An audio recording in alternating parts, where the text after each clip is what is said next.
If you're looking for an easy mage build for the Elder Scrolls Online that can do any solo content in the game and can be played on any class in the game, then you are in the right place. Hey everybody, welcome to this ESO build update, this time for our no class skills mage build.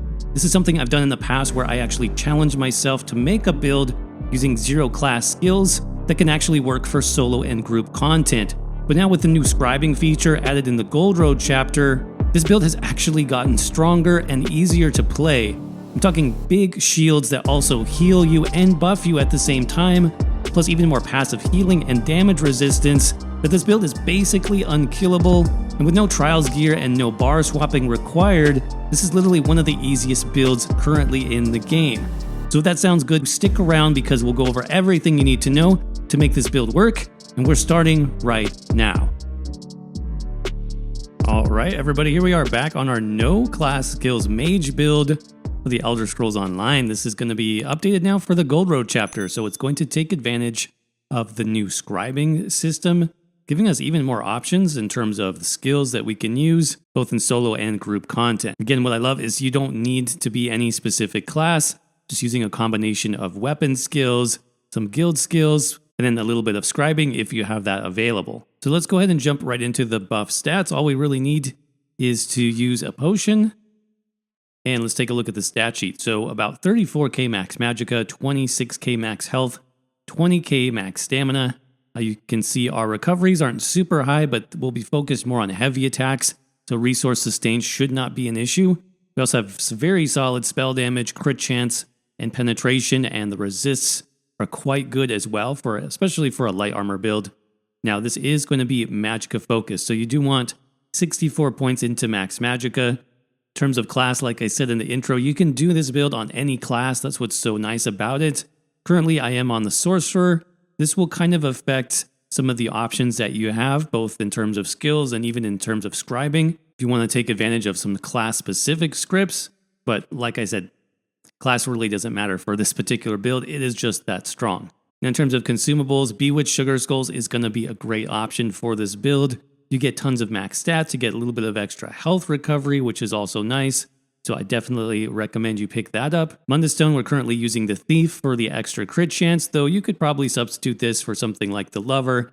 If you are doing a lot of solo content, solo dungeons, where enemies tend to have higher resistances, you may want some bonus penetration for that. In terms of all of our other buffs, this just comes from our Mythic, which we'll talk about in just a few minutes when we go over the set pieces. Now, in terms of race, I think there's 2 really good options for this particular build.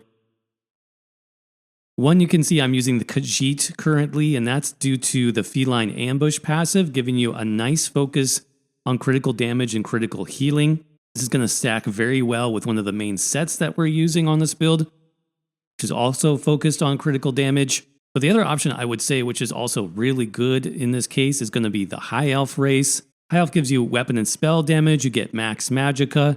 You also get a little bit less damage taken while channeling, which actually helps you with heavy attacks in order to take less damage, so that's going to play really well on this. They also get really good sustain through their passive, even a bit of stamina sustain, so you can run maybe one stamina ability like Razor Caltrops on a High Elf and really not be bothered with it. So those are my top 2 picks for this build right now. I'll have more options listed in the written guide, so definitely check that out.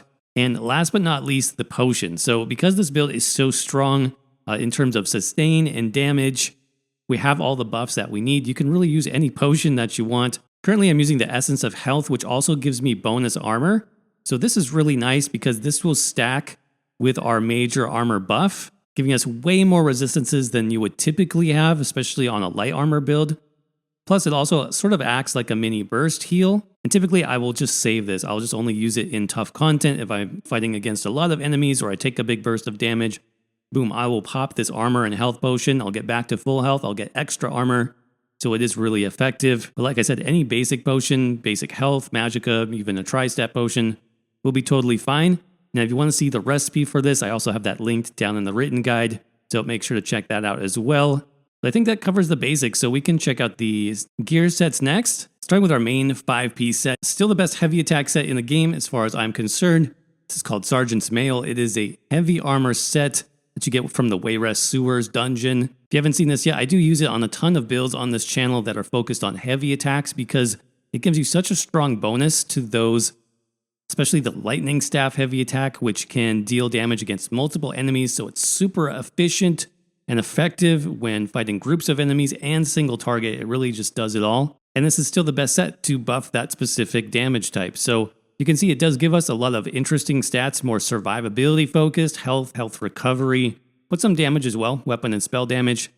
Like I said, you will want a lightning staff for this with a precise trait for that bonus crit chance and the shock damage enchant. This is going to help us proc off balance more consistently, which if you didn't know, enemies take a lot of bonus damage from heavy attacks when you set them off balance. So this is really a key to boosting the DPS potential on this build. And don't forget that two-handed weapons like the staff give you 2 set piece bonuses. So I really only need 3 more to make this work. So in that case, I've got the chest. This being a heavy armor set, chest is probably the best body piece to run because you get the most armor benefit from that. Divines is the trait there. If you can get it, that'll be the best. And then just 2 pieces on the jewelry. So I'm using the necklace and a ring. I do have the spell damage glyph on these, and I did trait change these to bloodthirsty. Thing about the Sergeant set is it comes with a healthy trait by default, which just gives you more max health, which you really don't need on this build. So I definitely would recommend you trait change these to bloodthirsty as soon as possible. Now your second 5-piece set on this build is flexible, and I'll tell you about a really good option that's new in the Gold Road chapter that you can pick up pretty easily. But what I've had the most success with is a light armor set called Grave Inevitability. Now, this is a light armor set. You can pick this up from the Graven Deep dungeon, and you just really need 5 pieces on the body, so it shouldn't be too hard to get if you have access to that DLC. Again, if not, I'll give you a couple more crafted options, which will work nearly as well. But the thing about this set is it's a great solo and a group set. For yourself, while you're doing heavy attacks and after you stack it up 5 times, you get Major Force. So this is probably one of the best offensive buffs in the game. It increases your crit damage by 20%. That's a huge buff to your overall damage, especially for already a Khajiit, so it's stacking with that. Stacking with Minor Force, which we also have, and we have relatively high critical chance. So this is huge in terms of maximizing your damage potential, and you're already doing the heavy attacks to proc the Sergeant's Mail set. So great heavy attack set that some people often overlook, and I definitely recommend it if you have this DLC. Like I said, it is light armor, so you'll just need 5 light armor body pieces to make this work. So I've got the feet, I've got the legs, got the hands, waist, and shoulders. The Divines on all of those, Max Magicka enchants on all of those, and that should be good there. Of course, we are using a mythic on this build called the Oaken Soul Ring. This is just best in slot still in ESO in terms of a basic heavy attack build where you want to really simplify your rotation. It limits you down to 1 skill bar, but it gives you so many more buffs that it's really hard to beat this still, especially for solo content. And if you want to have the easiest rotation possible, Oaken Soul Ring is still the best in the game. I'd say the best of all of these buffs is that one at the very end called Empower. This actually gives us a ton of bonus heavy attack damage. So you can see we're stacking the various sources of bonus to our heavy attack. If you don't have that, I'll try to link the guide down below for how to get the Oaken Soul Ring. In case you're interested, definitely check that out. That just leaves us with 1 piece left over. So we're going to run a medium slime craw helmet. This gives a nice bonus. So 1 piece bonus to critical chance. And then you do want Divines and Max Magicka on this to round everything out. So that is the setup. In case you missed anything, I will have all the set pieces, all the weights and the traits, glyphs and everything else listed over in the written guide. Link for that will be down below. And I'll also list some alternative sets like I mentioned. Sergeant's Mail is a base game set, so you should definitely get this if you're interested in this type of 1-bar easy build. But like I said, this second piece could really be replaced. And something new that if you have the Gold Road chapter, you can pick up as a crafted set, it's called Theriker's Strike. Now this won't give you the same group utility, but it is very good for soloing because you can see when you deal damage with a fully charged heavy attack, you get Major Berserk for 4 seconds, increasing your damage done by 10%. So the nice thing about this is this buffs all of your damage, right? Not just critical damage like the Grave Inevitability set does, though the buff is a little bit lower. Now in my testing, it resulted in pretty similar damage, slightly less than using Grave Inevitability. Like I said, you don't get the utility here for groups, which you can give your entire group Minor Force if you use this set.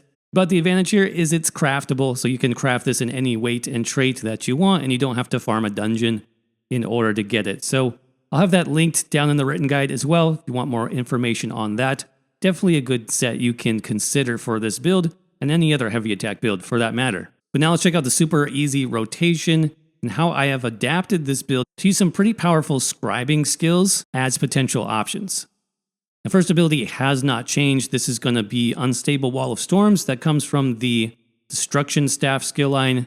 It's just a nice solid AoE damage skill. You can see with the Lightning Staff, we have the possibility of setting enemies off balance if they're concussed. The Shock Glyph is what's going to help you with that proc. So yeah, this is really ideal. Plus the AoE damage is pretty good as well. Now I am making use of another new feature with Gold Road, and that is skill styling. You can see I have a little purple icon next to my Unstable Wall of Elements. With skill styling in the Gold Road, you can change the color of certain abilities.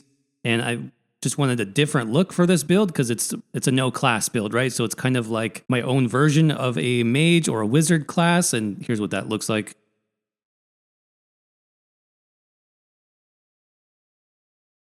A little hard to see in this location, but definitely different, definitely fits the mage theme for this particular build.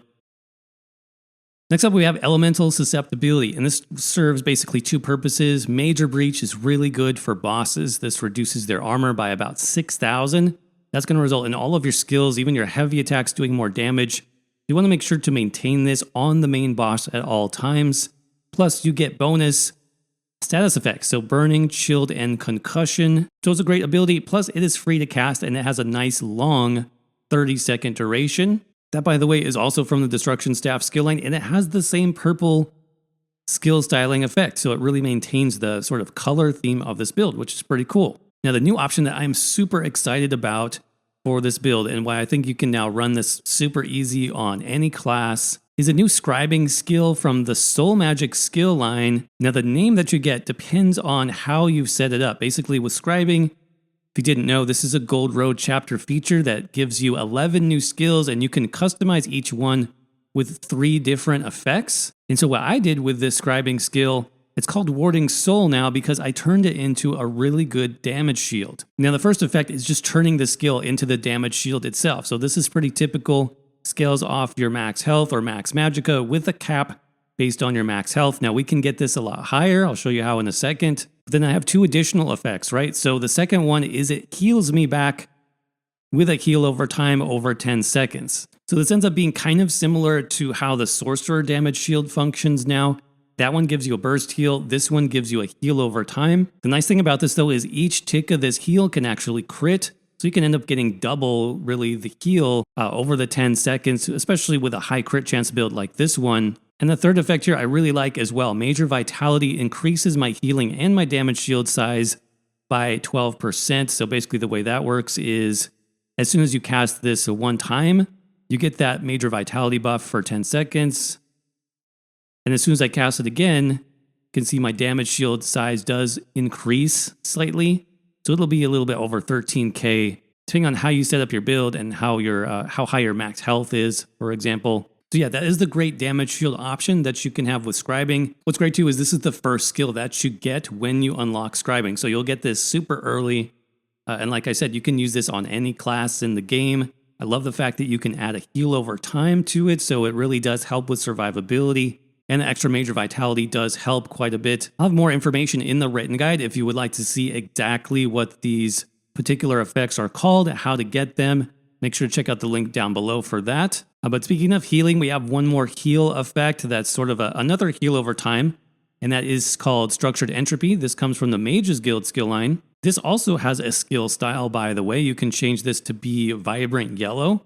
I didn't do that because I thought it would look a little bit weird on this build, but you can definitely, check it out, see if you like it or not once you unlock that through scribing. But the reason why this skill is so good, like I said, is it gives us another heal over time that's actually stackable.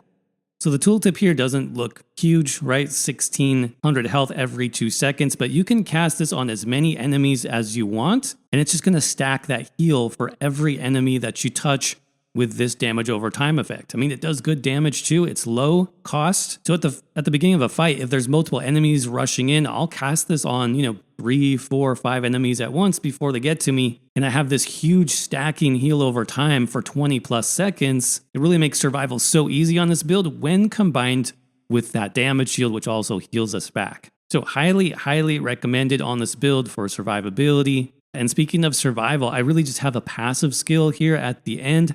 I don't need to cast this, but it is extremely good because Revealing Flare gives me major protection while slotted. So this reduces all of my incoming damage taken by 10%. Now this is key because when I take less damage, my damage shield actually lasts for longer. So I would recommend this, for solo content if that's what you're focused on.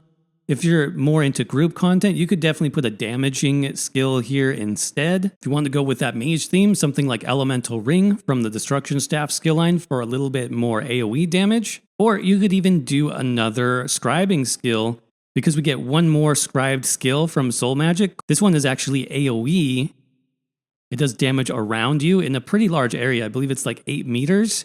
And you can put different elemental effects on this. You could do shock damage. As a sorcerer, I even do additional shock damage if I'm not using a pet, which I'm not. And then you can add a ton of different buffs or debuffs. For example, you could do Minor Breach, causing enemies to take even more damage. So that's a great option. Like I said, if you want to be less defensive, maybe you have a group, so you want to do more damage, definitely check out the new AoE skill that you get with Scribing from the Soul Magic skill line. And finally, in terms of the ultimate, 2 really good options here, I think. You could do Elemental Storm or Elemental Rage from the Destruction Staff skill line. This would actually give you probably more damage since it's a longer dot effect. But I really like Shooting Star from the Mage's Guild.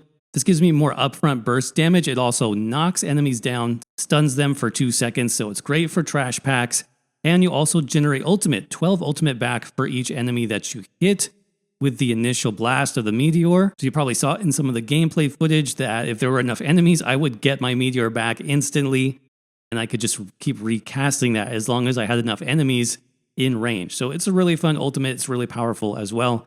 Definitely recommend that. But that is the basic skill loadout. Now, in terms of rotation, it doesn't honestly get much easier than this. You're going to use your shield when you begin combat. Then you're going to apply your 2 dots, so Structured Entropy and Unstable Wall. And you're going to make sure that the main boss is debuffed with Elemental Susceptibility, and you're just going to heavy attack in between skills. So, for example, here is my shield. Here's those 2 dots. Here's Susceptibility, and I'm going to heavy attack. And then as soon as my shield goes down like it did there, I'm just going to recast the shield. You can just do that over and over. You can see Unstable is down, so I'll recast that. Structured Entropy is almost down, I'll recast that. Shield is down, so I'll recast that. So on and so on. There, I need to recast Wall again. There's Off Balance, by the way. Always heavy attack when the enemy is off balance. Now you can recast Unstable Wall early, and you'll just get the damaging effect a little bit sooner. It's totally fine. Use your ultimate, of course, when you have that available. And yeah, just keep the shield up, and you should be pretty good. If you have nothing to cast, just recast the shield. Because remember, it gets stronger, buffs you with vitality, and gives you that heal over time. And yeah, this boss is already dead. Okay, so in terms of champion points, pretty simple setup, though. I do have one trick I want to show you in the blue tree, which makes this build even easier for solo content. But before we get there, in terms of the green tree, obviously you can customize this however you want. I typically go with these 4, starting with Steed's Blessing for the movement speed, and then Treasure Hunter, followed by Rationer and Liquid Efficiency. Leftover points you can put into whatever passives you want here. Now in the blue tree, there's a couple that I recommend. The main one, your number 1 choice that you should get is here in Extended Might, and it's called Weapons Expert. Now the reason you should get this first, as you can see, look at this huge bonus that you get both to light attacks and heavy attacks. 20% damage done is huge, especially with the bonuses that we already have to heavy attacks on this build. You can follow that up with Deadly Aim. A Deadly Aim, even though this says it's single target, it will buff the main attack of the Lightning Staff. because that's considered as single target, and then it gets multiplied outward at the end of the attack. Thaumaturge obviously is good for dots. We have a few of those. And then the fourth blue slotted star that I've been experimenting with is over here called Reaving Blows. And this gives you a heal for 8% of your direct damage done. Now, this won't heal you back for things like the channeled effect of the lightning staff or entropy, obviously, but this is going to give you a pretty chunky heal for the end of your lightning staff. That last tick is actually direct damage, and so you'll get 8% of that back as a heal. This means basically every time I heavy attack, I'm getting 2 to 3k healing back basically every time, as long as I'm not interrupted. You'll get a heal back from an unstable wall when it explodes. You'll get a heal back from Ice Comet when that lands on the ground. So you do get a surprising amount of healing, and this is kind of my trick for soloing on this build. With our heal over times, and as long as I'm heavy attacking in between abilities, my health barely goes down at all. So definitely check that one out. Also, don't forget to pick up your defensive stars, especially if you're playing solo. You can find those in Staving Death, and these are all passive. So you don't have to worry about slotting these. The biggest one is Preparation, that's 10% damage reduction. And then finally, on the red tree side of things, just the basic stars you would expect here: Rejuvenation, Fortified, Boundless Vitality.